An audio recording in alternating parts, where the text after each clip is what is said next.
Are you ready? Are you sitting down? The Schein podcast 2022. I've said before and I'll say it again. Divorce affects so many people out there. The money, the property, the assets, so many high-profile divorces. The conflict, the allegations, huge legal fee and support awards, you name it. Divorce is a true team sport. Incredible insight, top divorce stories. Schein podcast, the Schein podcast 2022.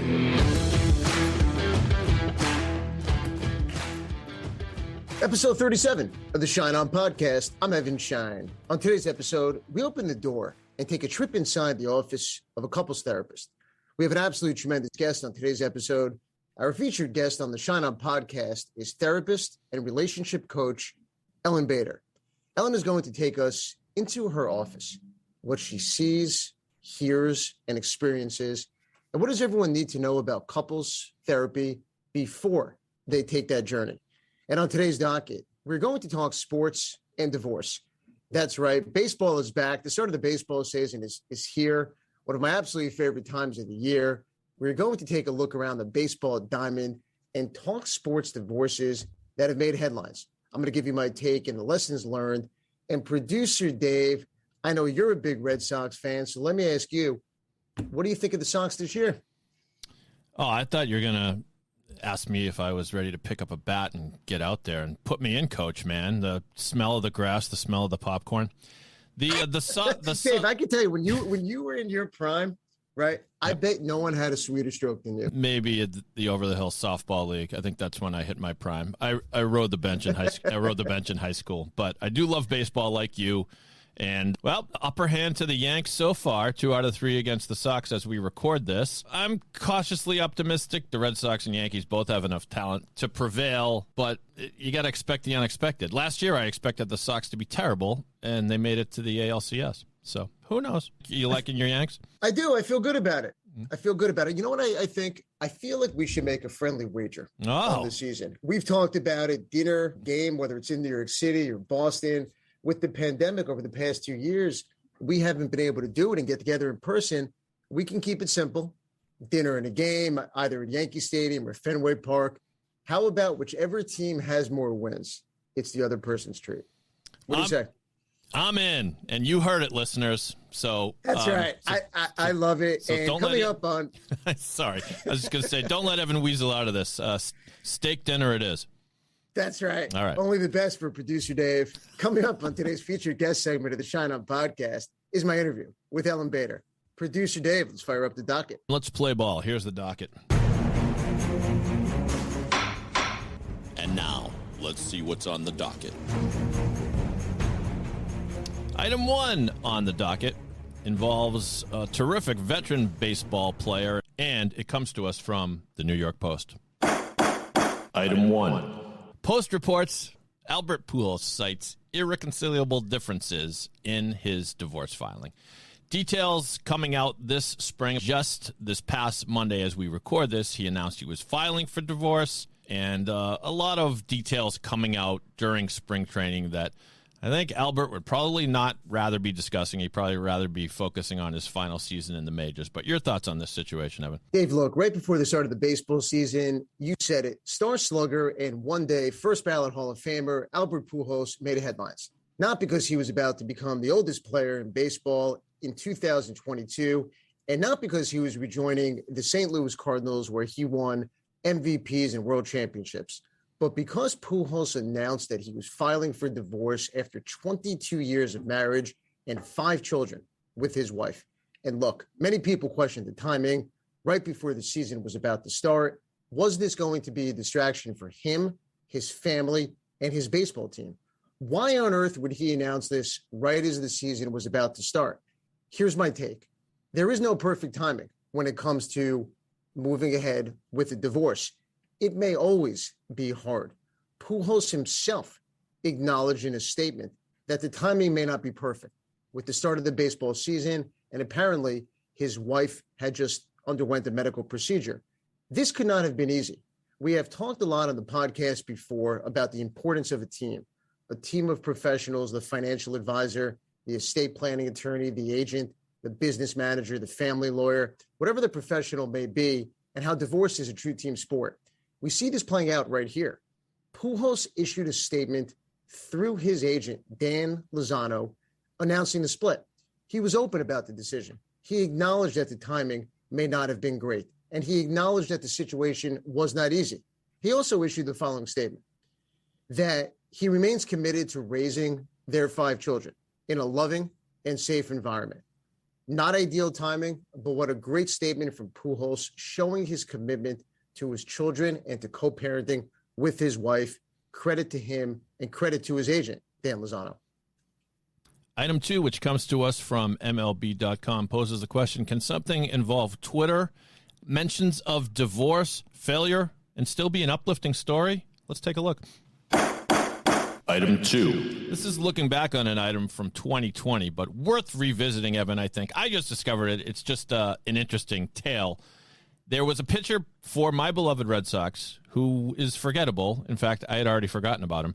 But in 2020, he was pitching, and some random fan named Aaron Kessler puts out a tweet that says, I implore you all to put on the Red Sox game. They have this dude, Robert Stock, pitching, and he looks like he's twice divorced and completely given up on life. I can't stop watching him.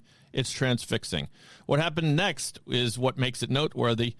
Robert Stock's wife, Sarah Stock, responds to the tweet and says, 0 times divorced, but if he keeps walking the leadoff batter, I'll consider filing. There's also a coda to this, but I'll let you talk now, Evan, and then we can wrap this up. But pretty interesting. Dave, it's not only interesting, but when we're prepping for the show in today's episode, like we always do, and you send me the article, I didn't know who Robert Stock was. No. I mean, I'm a diehard baseball fan, and all I kept saying is, who's Robert Stock? And look, if you haven't heard of him, in fairness, neither did I. And that may be because his stint in a Red Sox uniform was short-lived. And look, he's bounced around to the Cubs, to the Mets in 2021. I don't think he's in Major League Baseball anymore, and there may be good reason. But let's go back to 2020, Dave, as you mentioned. And apparently Stock was having a rough night on the mound, pitching against the Atlanta Braves. He's walking people. He can't find the strike zone. He's giving up hits, runs, all in less than 1 inning. On social media, you got to love Twitter. You absolutely have to love it. Somebody posted, as you mentioned, that he looked like he had gone through a divorce and he's given up on life. That's how out of control Stock was on the mound. And to give Stock's wife credit, she came to his defense and she had fun with it, saying 0 times divorce. But who knows? If he keeps walking the leadoff batter, maybe she'll consider filing. 2 takes. 1, social media. It's the day and age we live in. And I think the way Stock's wife handled it was perfect, and she had some fun with it. But the second take, while going through a divorce was not the reason. Obviously, Stock couldn't find the strike zone. He just wasn't a good pitcher. Let's talk divorce and the impact on daily life and work. Divorce is a full-time job. It's stressful. It's difficult to navigate, especially when there are children involved. The emotional toll and stress and how this stress affects daily life and someone's ability to focus at work, it's real. This is why I encourage my clients who are going through divorce to work with professionals such as therapists to help them navigate this incredibly tough time. Just to put a button on this story, Evan, after Sarah Stock made her humorous and perhaps fitting tweet coming to her husband's defense, the original poster came back and tweeted, "This is a great response. Everyone on here says Robert's a great guy, and I'm buying. You're an awesome sport, and I bet he is too. He gained a fan today. I'll be rooting for him." Rarely does a tweet conversation end so nicely. So it's so maybe you know what? I'm going to go out and get my Robert Stock jersey. Yeah, unfortunately, it'll be a Nippon Hornets jersey, or Nippon is in the Japanese. Who knows where he's playing now? But good for you, Mrs. Stock. Item 3 comes to us from thesportster.com. Item 3. TheSportster.com decided to put out a piece called The Top 15 Unfaithful Major League Baseball Players, counting down a roster. Kind of a dark exercise, but what the heck. And on number 4 list comes Wade Boggs. He formerly of both my beloved Sox and Evan's beloved Yanks. It mentions the fact that in 1988, a woman named Margot Adams brought I guess a palimony suit. You're the expert, Evan, but against Boggs. It all became public and became a big storm for Boggs to deal with. Your thoughts on this one? Dave, we're going to stay in Boston and end the docket talking about one of the old-time Red Sox greats, Wade Boggs. On the baseball field, Boggs was clutch. He knew how to hit. off the field, Boggs was going through a very public scandal, and reports are, as you mentioned, he had an affair. According to reports, Boggs classified himself as a sex addict. And look, here's my take. Let's talk addiction for a moment. Whether it's sex, gambling, substance abuse, and divorce, it's real, and it can affect your daily life, your relationship, your marriage, your family, your finances, and your work, although not reportedly with Boggs as he continued to play at a super high level, eventually being inducted into the Baseball Hall of Fame. I have seen firsthand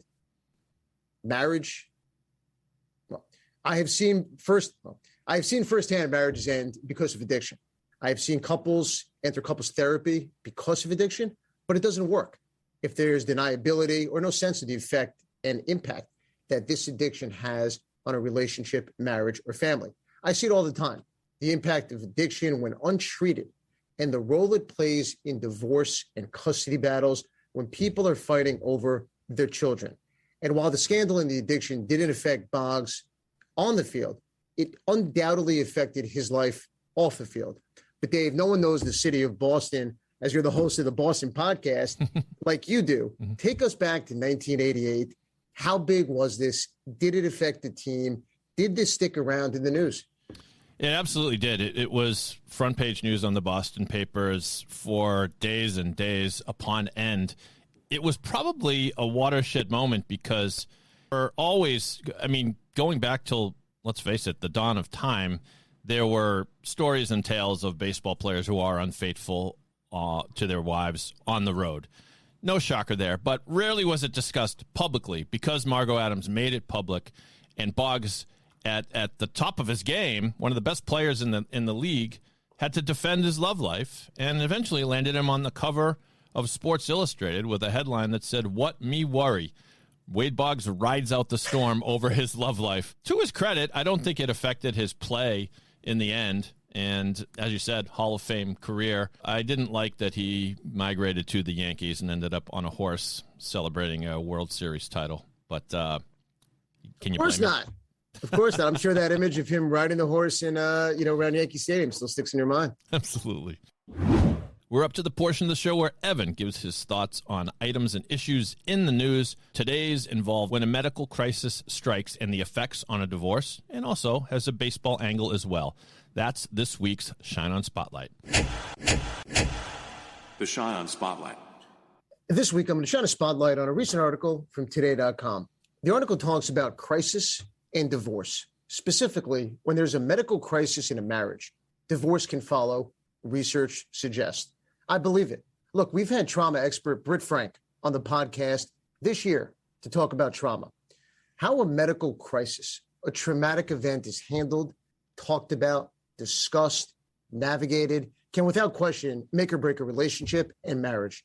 The article also talks about gender and crisis and divorce, about how the divorce risk is higher when a wife is ill, according to researchers. Specifically, research suggests that a woman is 6 times more likely to be separated or divorced soon after a diagnosis of cancer, multiple sclerosis, than if a man in the relationship is the patient. Now, there's a quote in the article from Dr. Mark Chamberlain, the study and research co-author, that says, "I think men are challenged in caring for someone who has disease and treatment-related symptoms, managing the stress, managing the logistics." The way the article talks about gender and medical crisis and divorce, very fascinating. On today's episode of the Schein On podcast, we're going to pull back the curtain on what it's like to be in couples therapy from the perspective of the therapist. The highs, the lows, the struggle, the journey, the process. We are going to tackle it all today. Our featured guest this week on episode 37 of the Schein On podcast is Ellen Boeder. She is a psychotherapist, couples therapist, and relationship coach. She is going to give us a rare inside look into the couples therapy process, what really happens inside the sessions while working on your relationship and marriage, how to navigate couples therapy the right way, and what are the common mistakes she sees couples make time and time again. We are going to talk relationships and breakups and everything in between. Ellen, welcome to the Schein On podcast. It's great to have you with us. Oh, thank you so much for having me, Evan. Ellen, before we dive in and pull back that couples therapist curtain, let's start with your background. children dream of all different career paths, being a lawyer, being a teacher, a firefighter, a professional athlete. For you, that dream was a bit different. Tell us about your path to becoming a therapist. And is it true that that dream for you to be a therapist really started at the age 14? Yes, it is true.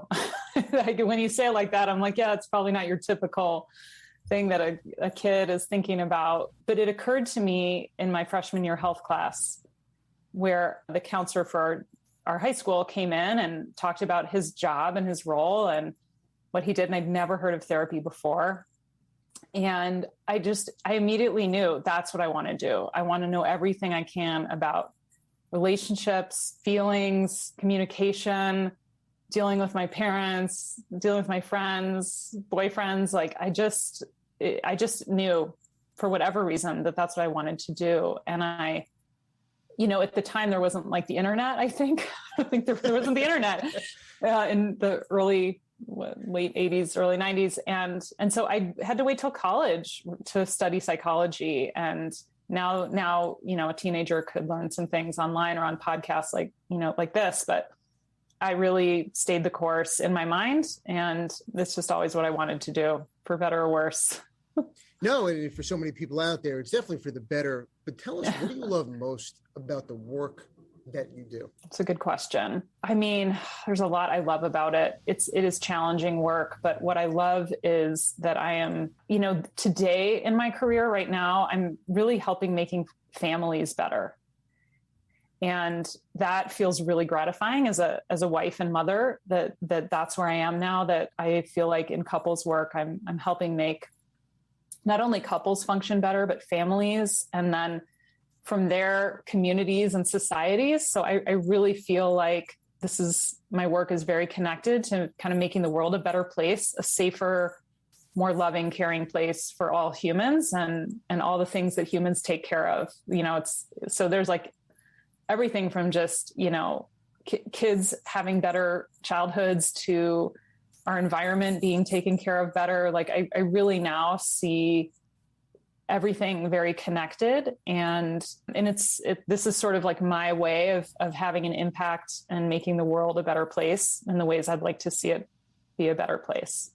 So let's take that passion and talk therapy and talk relationships. Okay. What should one look for when searching for the right marital therapist? That's a great question. I think one thing that comes to mind is just making sure your therapist has specific training in working with couples. So I started out working with individuals, working with adolescents, and then I gradually started working with families, again, with a lot of training and supervision. And I didn't start working with couples till about 10 years ago.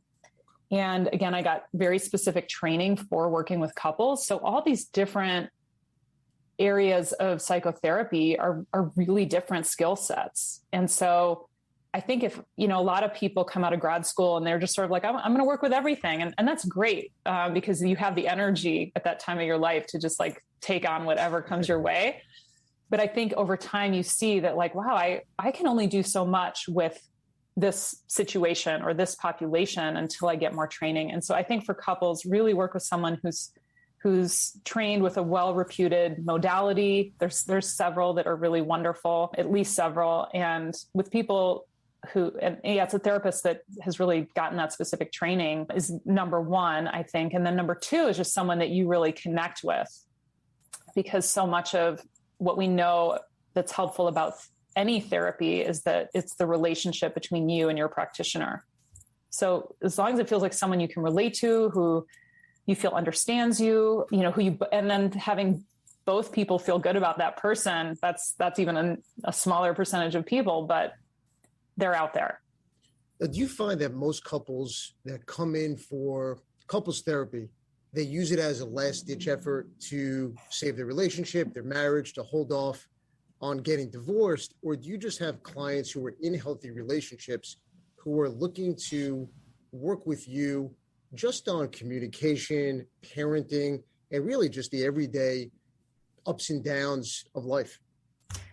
Yeah, I have both. And I would say that the latter that you described, the people who just want to enhance their relationship, or they have a struggle around parenting, or, something's emerged that life has brought them and they want support with it. Those couples just do really well in therapy, and they get a lot out of a little bit of therapy. And then the couples that kind of are waiting till the last minute, it's been 25 years of a dynamic that neither of them has really felt good in, for a very long time. Like, it's just heavier lifting. It's harder to kind of reroute. It's possible, especially if both people want to and are willing, anything's possible. But a lot of times there's a lot of water under the bridge at that point, and there's a lot of patterns that would need to change for them to both feel satisfied, fulfilled, secure. So, I love proactive couples who are proactive, but that's not the norm. I would say that's just a real nice thing when it happens, because they can get so much out of it and go so much further, in their relationship. But mostly I'd say it's people who've tried to just figure it out on their own without having really any guidance, haven't learned much about relationships. And there's so much to learn. I've been studying it for a couple decades now, and I'm still studying relationships and humans. But I think people take for granted that it's, dealing with another person in a long-term relationship is a complex thing over time. And we think we should just know how, and it should just be easy, or if we're with the right person, it'll be easy. And none of that's really true. We all could use support. You're 100% right. If someone's sitting in my office, it's often too late. If you're in the divorce attorney's office, it's too late. And I hear from so many clients and so many people, you know what? This wasn't what I thought marriage would be. My expectations, I didn't know what it was going to look like. I didn't know that this is how it was going to be. I expected him to change. I expected her to be different. I expected our honeymoon phase to continue. Right. And so I find that for a lot of my clients, if you're here, it's too late. And so many times people say to me, Evan, I wish I worked with a couples therapist early into the marriage, early into the relationship, when things were not bad, when we were still in that honeymoon phase, or shortly thereafter, because then we would have had a different or a more clear expectation on what marriage would look like. So well said. So well said. That's, I think, very true and very insightful on those couples' parts. And it's, you are at the end game where things have, there's kind of bad blood between them. There's no good feeling. And that's really, far long after people should be seeking out support, for sure. And there's a lot to overcome. There's still stigmas in our society that, like, you shouldn't have relationship problems or marriage. You should just know how to be married if you're with the right person, kind of. And that's just not true. We're the most complex things in the world. And, well said. It's true. And sustaining a connection over the long haul, we're not really biologically wired to do that. And so we have to use these higher functioning parts of ourselves, in terms of our brain and our values, and collaboration, and a lot of things that, between two people are very interesting and yet complicated. Ellen, you're right. It is complicated. It is complex. And people think the honeymoon phase is going to last forever, and it doesn't. Relationships take work. And so what advice do you have for couples, the people that you work with, on how to keep the spark alive, how to keep the relationship, in a place that it may not be the honeymoon phase, but you can still enjoy one another and still do, everything else in a marriage and a relationship, parent, but that spark is still there? Yeah, it's such a good question. Again, I'm appreciating your questions. I feel the things that come to mind are just making the relationship a priority. That, in the honeymoon phase, that's so easy to do because you're so enamored with each other and there's so much that's novel, and you're just naturally interested, curious, engaged. Like, there's so much that's just naturally occurring. And then, but to keep that going, because again, after a year to year and a half, the biology of that starts to wear off. And that's when, like, more mature relationship and love come into place, which is there's a real deepening that can happen, but a lot of people don't quite know how to navigate that, which is understandable. We're not a society that's all about intimacy and togetherness. We're a lot about independence and self-reliance. So a lot of us don't get to see what real long-term intimacy looks like.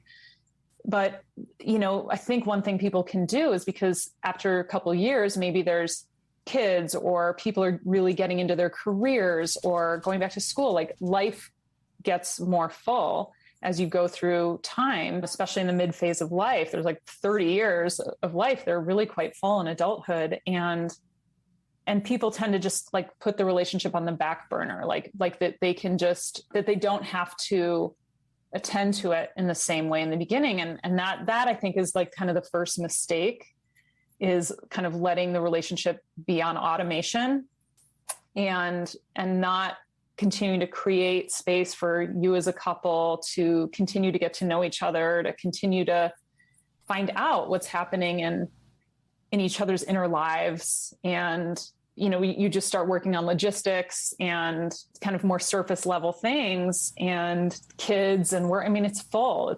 It's hard to create the space for the relationship at times, but not if you really recognize how much fuel and energy you both derive from it. So I think making space. Yes, go ahead. And what are the signs that scream to a couple, the red flags? So the things that come to mind, first thing is resentment. Like if there's any resentment that in the relationship or about your partner, that is something that if you don't know how to address that on your own and get back to a good place, definitely start getting help as soon as possible.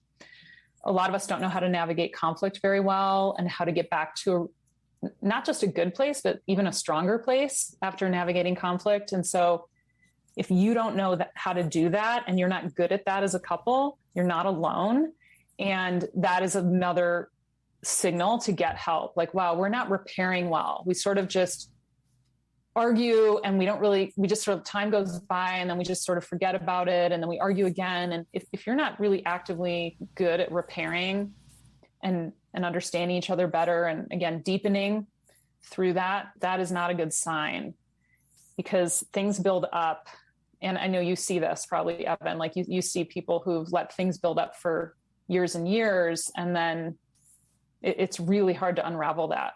Oh, I see it all the time. I mean, when people come in and they're going through the history of their marriage and their relationship, I mean, people go back years. I mean, when they describe the history, 5 years, 10 years, 15 years, into the relationship, into the marriage, and they bring up things that it's clear to me that they've never dealt with. They've never spoken with their partner or spouse about talking to me about it. And they're really talking about it for the first time. Like their partner or spouse doesn't even know that these are issues or these are things that bother the person. Yeah, exactly. And so they haven't had a chance to do something different or, to repair that. There's been no opportunity because people haven't known what to do with that, or they think, well, this is just how it is, or this is just what you do. And like, none of that needs to be true. Like you get to create the relationship you want. It's your relationship. You create it together. You decide what the terms are. You decide how it functions and operates. And a lot of people don't recognize their ownership in that it's up to us how this goes. And they just sort of let things unravel over time and let things go. And that's a bummer, because that doesn't have to be that way. But it's understandable that people just, again, we don't really learn how to do these things. We're just sort of expected to know, and that's not really how it works. Ellen, you mentioned conflict, and people often say, pick your battles in relationships. Right. Be smart with what you talk about and what you choose to fight about. Agree? Disagree? Disagree. Why? It sounds like a good business strategy, actually, potentially for someone. But I think in your own home, everything should be the relationship should be strong enough that we can talk about anything. We can be ourselves fully, and we can talk about anything while being considerate of the other person. Doesn't mean we get to just act however we want to, because that's not what we do out in the world anyway. And we don't do that at home. We hopefully get to freely express ourselves while being considerate of our audience or our listener, and that they have feelings too, and they have feelings about our feelings. And I just think couples do so much better if they take kind of the opposite approach, which is like, talk about everything. Talk about the little thing, when you didn't put your dish in the dishwasher, that kind of bugs me. Like I think you just got to get that shit out, honestly, so that you can get back to being in good connection. That, don't sweep anything under the rug would be my advice. And and learn how to talk about things without things becoming a huge deal or without making things worse. Because that's a lot of people. They're like, well, I can't bring anything up because it just makes it worse. So I'll just start compartmentalizing. And I think a lot of energy gets kind of bound up in keeping things from our partners. And that's not good for the relationship or good for us or our partner. I hope my wife's not listening to this episode because she'll tell you I load the dishwasher entirely incorrect. So. Oh, yeah. I know. I mean, it's like some things aren't going to change, but at least we get to be like, I don't love this. And you're like, oh, thank you for being with me anyway. But I did. That's right. Only if I could figure out how to put the bowl in the top rack correctly. Right. But, Ellen, but do you find, though, in relationships and what you see with couples, it's hard for both people to be vulnerable, to open up, to have those conversations? Usually one spouse, one partner, it's easier or it comes more natural to one person as opposed to both. Yeah, there's something to that. Sometimes both people struggle to be direct and honest and transparent, and sometimes one person's really good at bringing up their complaints, sure, but not very good at doing it in a way that doesn't have their partner feeling criticized or just wrong all the time, or like, I can never get it right for you. So someone might be willing to talk about the hard things, but not very good at talking about them in a way that's good for their partner too. So that can be something they need to learn more about. And, it's usually those two, actually. It's rarely two people that both have a lot they want to get to and talk about, and everything's just on the table. But it's nice if there's at least one person that's kind of willing to let things get a little messy or rough so that you can get to a better place. Because you can't even get to a better place if you don't have at least one, hopefully both people willing to do that on some level. Ellen, we've talked about, if you're in my office, it's often too late. If couples are working with you, they're working on their marriage, working on the relationship. Let's talk about life before marriage. Mm-hmm. And I've always said, because I work with clients on prenuptial agreements, I work with clients before they get married. And so many times having that conversation about money, about finances, about where a couple is going to live, it's so incredibly hard. Yeah. And I find people put off having those hard, tough, challenging conversations. And so I'm wondering, what advice would you give for couples who are about to get married in terms of how to have these hard conversations in your 20s or 30s about life? It's so important to do. I appreciate you saying that. And people will tend to put off the hard things. Like we call it just like, there's a phrase for that. I'm blanking on it right now, but like sort of pushing the ball forward, kicking the ball forward, and it's still waiting for you, And so of course my advice would be talk about them, communicate, please, because it's just going to get harder later. And I get why people don't want to. They're worried it's going to push this person away or create a big conflict. Again, it comes back to like, I don't know how to navigate conflict very well. I worry that it will end the relationship or that we won't be better off for having done so. But I think you probably see this, Evan, like it's waiting for them somewhere. And maybe, in your 20s, you don't realize all the financial agreements you want to have with your partner, but you might know something. So at least talk about what you know or have, whatever's there, to please talk about that, because it sets the stage for talking about more down the road. And couples are doing very complex things, like, they're dealing with their financial worlds, which can get very complex and very charged. They're also potentially raising children together, making huge purchases together, making huge life decisions where they live. And, so you want to be able to be free to really talk everything through and practice collaborating. Because a lot of couples I see, maybe you see this too, Evan, is that a lot of topics have they haven't been able to resolve or get to a good place together. So they just sort of go and do their own things. And then eventually that just doesn't work that well, because with parenting or finances, where, living, homes and things like that, sure, they really both need to be collaborative. That doesn't mean they need to be on the exact same page, but they need to look out for each other's interests. They need to be creative in their problem solving and agreements. And if they haven't done that along the way, it usually something is stacked up till now it's a really big deal and there's a lot loaded with it. And it's just that much steeper. And then they don't have the years of experience or building the skills and capacity to do that.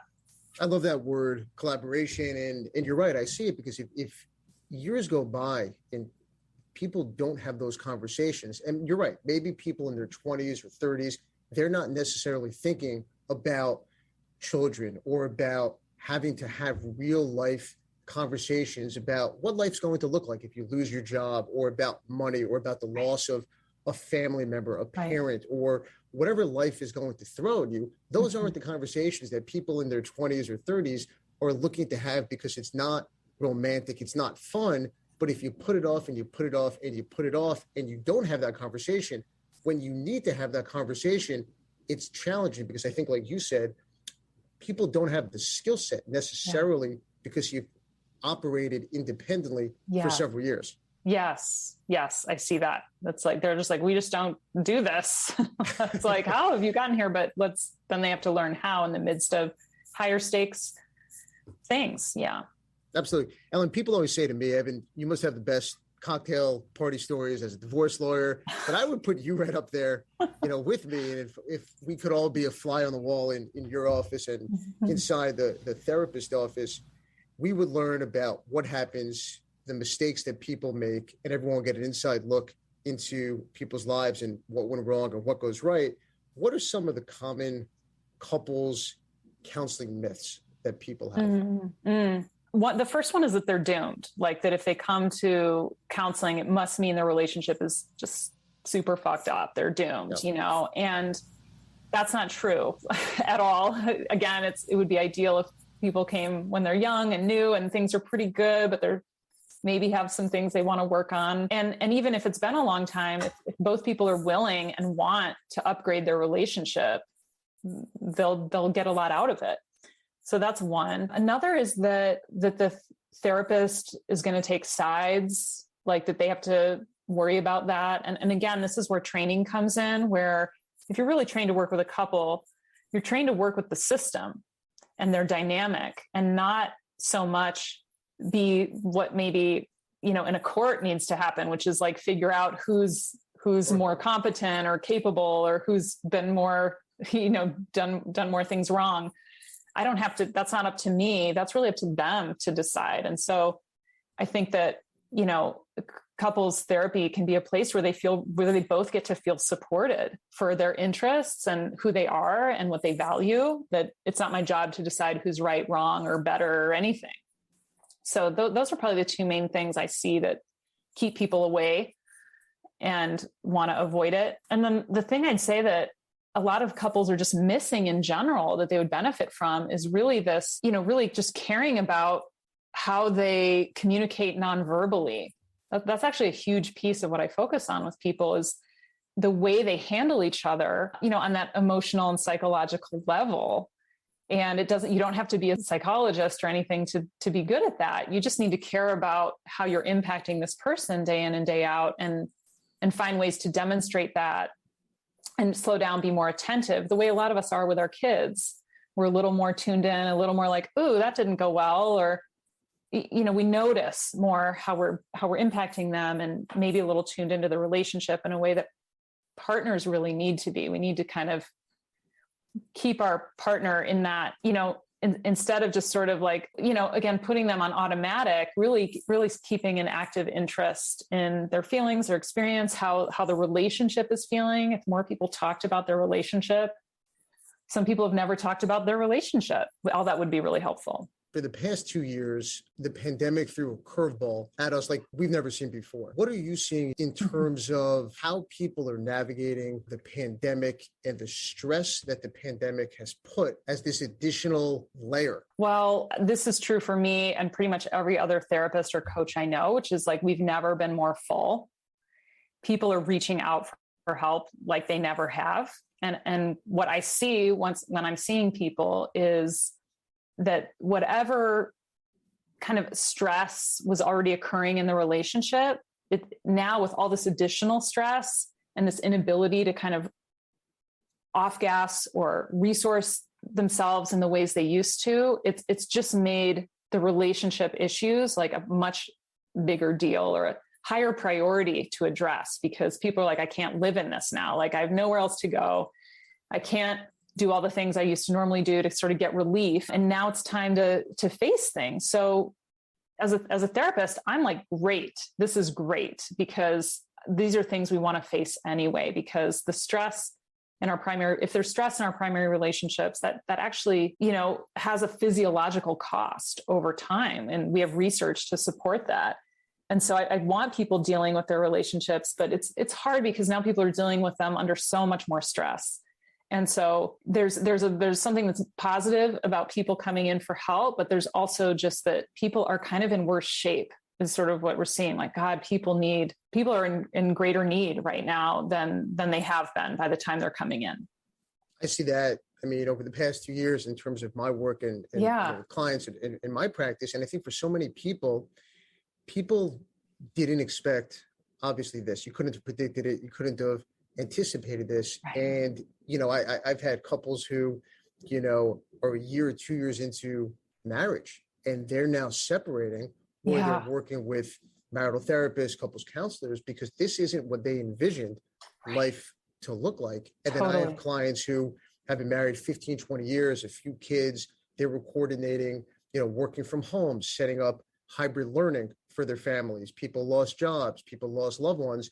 And so the stress and the pressure, and everybody's living together. I mean, people didn't really see one another all that much. People had outlets, people would go out for dinner, people go to gyms, people would go to different events. And now everyone's life, personal and professional, is taking place under the same roof. And by the time 9 o'clock rolls around, many people don't have anything to talk about. Right. No, it's so true on both ends. Like I have had a lot of new couples too that are like, this isn't what we pictured. Like they're having to navigate, like, someone's having a mental health crisis in the middle of this, or like a lot of stressors that they weren't prepared for, didn't foresee. And then also those longer term couples and families that are just kind of drowning in their responsibilities and not being able to care for themselves or their relationship in a way that's reasonable. It has been hard on people, and relationships have taken a lot of that stress. Ellen, I know you do a lot of coaching and work individually with people. What would you say to someone who is sort of on the fence as to whether or not to go to couples therapist, whether they think if they step foot in the office, it means their relationship is doomed, whether they're afraid of opening up, whether they're afraid of letting their partner down? But what would you say for someone on the fence who's debating, do I give it a try or not? Well, I'd say it's really normal to have the hesitation, because there is the risk that, as you look under the cover, that you might see that this relationship has kind of gone its course. And so there is the risk of loss to really, if you haven't faced each other or the things that have been hard. And there is also the risk of having the relationship of your dreams. So it's possible that the two of you could heal, repair, and craft and create the relationship that you've maybe even never allowed yourselves to envision together. So there's this incredible opportunity to grow and develop, really in one way or another, because even a relationship ending, as difficult, painful, stressful as that may be, if that's what two adults decide needs to happen for them both to thrive in life, then again, that's in the service of our growth and development. And so I think I'd say either way, there's growth and development on the other side. And if that's important to you, then, you've kind of nothing to lose by trying it. Ellen, you mentioned early in the interview about work motherhood, right? A blog I know you have, and you've also done a lot of women-centered work, such as your experience working with pregnant mothers, with addiction issues, as your work with women also overcoming eating disorders. Tell us, what did you learn about the woman experience, the journey, and what was this work like for you? Okay, big question. Well, I mean, there's a lot I could say. Oh my gosh. I'd say that, just being a woman myself, I can't really separate out fully, objectively on that. So I have my subjective experience, of course, but there's just so many seasons to a woman's life. And I think motherhood is a massive transformational experience. And, also like menopause, transformational experience that really happens through our body. And so there's these places in life where women, we have this huge opportunity to reflect, reassess, re-navigate our values, like really kind of redefine ourselves. And I see a lot of women take advantage of that. And it can change the trajectory of a marriage, let's say, or a relationship, because women have these almost like built-in kind of rites of passage in life. And so there is a chance that, what I've seen is that women maybe tend to be more introspective, self-reflective, willing to rewrite their story because there's this impetus coming from within.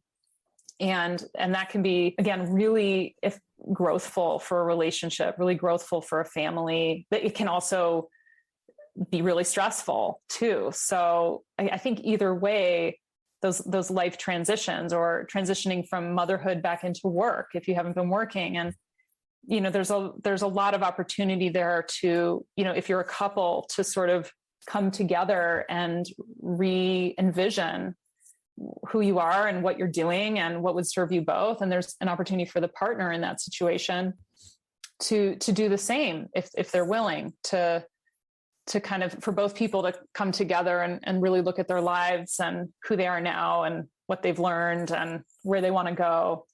I think it's important for all of us to do that throughout life, but it's not the norm. Mostly there's this like certain prescription formula of sort of how life goes, but it doesn't have to look that way. It can be much more interesting and self-authored. You're also a relationship coach, and you work together with your husband at the relationship school. Tell us about that and what it's like working with him.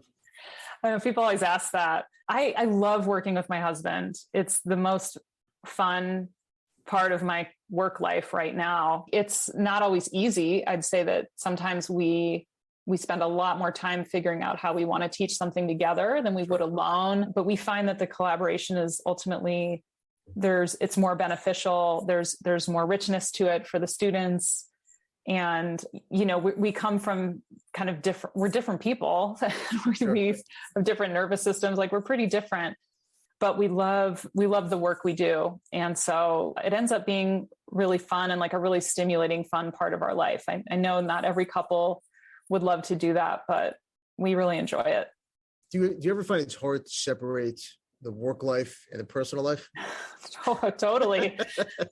Totally. Because it's like we're talking about ourselves and our own development and things we're learning and realizing with couples and as we work with them. And so, gosh, and we're parents too. So we're like helping parents and looking at our own parenting. And so there is a way in which, I think the way I see it now is like my work and relationship life they both really support each other, because I'm in it too, figuring out how to have a wonderful marriage and how to have a wonderful family. And then I get to help people with that. And I learn a lot through them. And then, yeah, sometimes, we really are pretty good about at least once a week or so having time just for us. It's really just where we just focus on each other. But a lot of the other time we're in the kitchen cooking and talking about all the things or new ideas or business stuff or whatever. And you mentioned the time that you carve out with him. And I would think that's something that might be advice you give to people that you work with. Carve out that time, make the time in the relationship, because to have that alone time with your partner, your spouse, your husband, your wife is so incredibly important, where you can just focus on each other.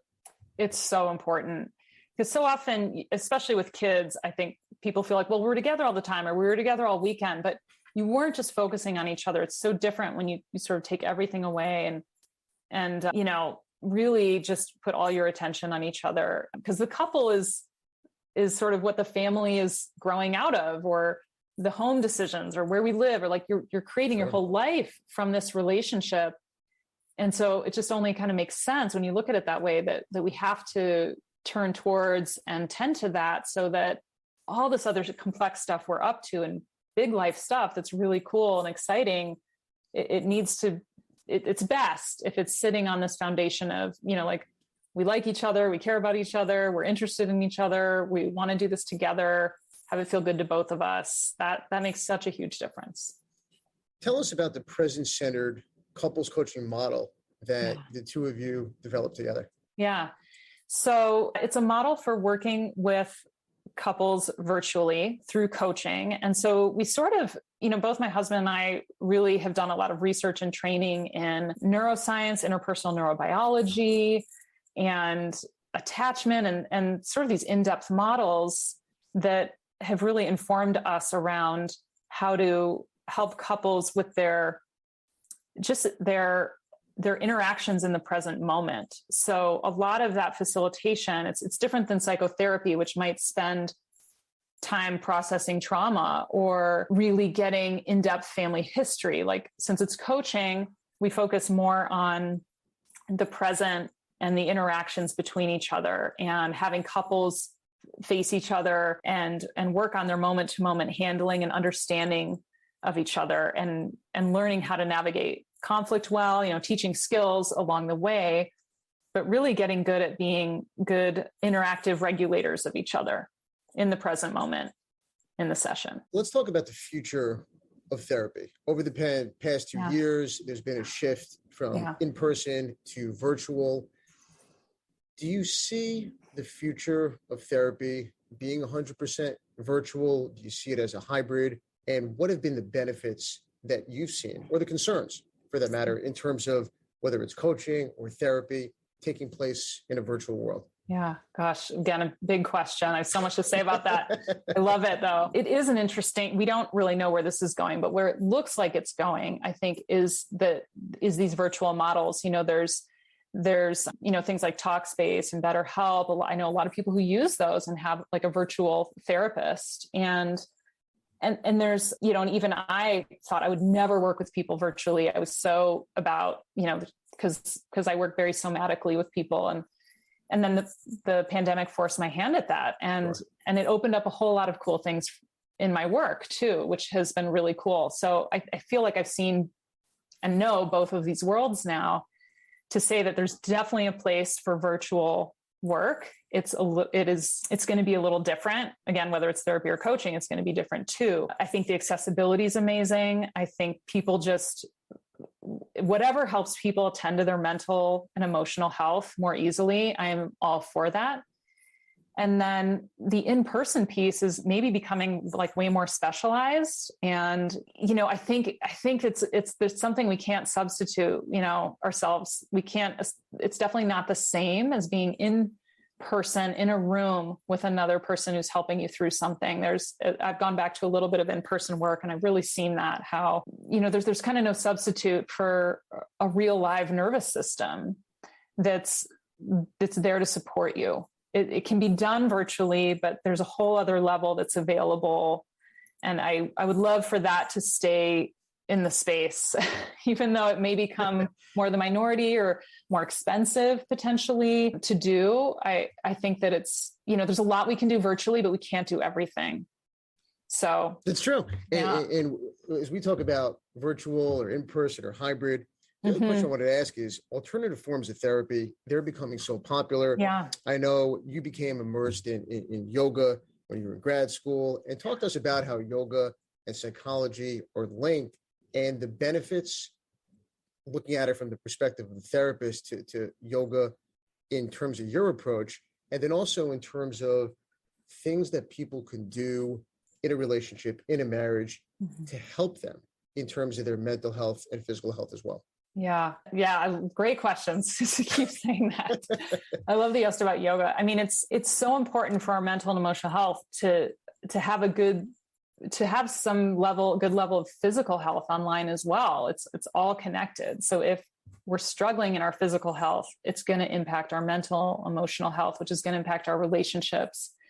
And so being, in our bodies and tending to them, at least on just even the most basic of levels in terms of sleep and nutrition and movement and rest is super important to just our physiological functioning, which totally impacts how our brain functions and which impacts how we think and feel. It's all so connected. And again, I mean, the more I read, the more I learn, just the role the nervous system plays in our relationship life is really enormous. And so yoga is a really incredible modality for balancing our nervous system. And so it really resonates for me. It's not that everyone has to do yoga, but sure, to find even a practice or even if it's just a routine that is for your physical well-being, because it will also support your mental and emotional well-being. And for couples to be looking out for that in each other, if you feel like your partner is struggling in their physical health, just like if they're struggling in their emotional or mental health, you would want to see how you could support them in addressing that, because it does have a huge impact. And I really like people to have that. The other thing about yoga that's really amazing, but could also be done just walking quietly in nature, is creating space to be mindful, because so much in relationships, things are happening really fast. We're responding in the moment. Something triggers a past memory. We don't even know what's going on half the time of why we're reacting to something. And then we make shit up about, well, you did this. And like, it's not even, sometimes it's just not even relevant. Yep. And so if we can cultivate that capacity to self-reflect or to know what state we're in, like, wow, I'm kind of irritable and preoccupied today. Like, probably good for me to let my partner even know that. Or, wow, I feel so grateful for my life. Like, I could share that with my partner. Like there's things that would come up that could enhance your relationship and just your knowing of yourself, so that when you're interacting, you know more where you're coming from. And so any self-reflection, contemplative practice, if you're into that, relationship is a great mirror too. But, the physical and mental and emotional health, it all goes together. And they sort of all need our attention. At a certain point in life, we need to be tending to those things. I think we can maybe get by for a while without a lot of, just riding on whatever we were born with. But over time, it's nice to be able to look in those directions. You've been on podcasts, you've been in the media, you have a blog, you've written articles. Tell all the listeners where they could check everything out that you're up to. Sure. So I have a website mostly for my private practice and coaching and therapy. That's ellenbader.com. I also have a blog that I have not written for in months. I'm writing, but I haven't been publishing. But there's a lot in there for mothers, rearranged by motherhood, on motherhood and relationship and parenting. And then I teach with my husband, who founded the Relationship School with him, and that's relationshipschool.com. Where there's lots of courses, and Jason, my husband, has a podcast and lots of great free introductory information as well. Ellen, this was absolutely fantastic. It was an absolute pleasure. Thank you for coming on the podcast. My pleasure. Thank you, Evan. Episode 37, Ellen Bader. She was tremendous. An incredible spot with her on the Schein On podcast. A lot of baseball and divorce talk on the Schein On podcast today. And our very own all-star, producer Dave, hitting it out of the park with the docket on today's episode. Just happy you can listen to the podcast on Apple. Sorry. I'll clean this up, but just happy to be in the lineup, Coach. Thanks so much. You can listen to the podcast on Apple, Spotify, Stitcher, Google, iHeartRadio, Pod 617, and all major podcast platforms. And check us out on Schein On Podcast, the YouTube channel. Follow the podcast and follow me on social media for the latest content. Head over to scheinondivorce.com. I'm Evan Schein, and I'll talk to you again real soon.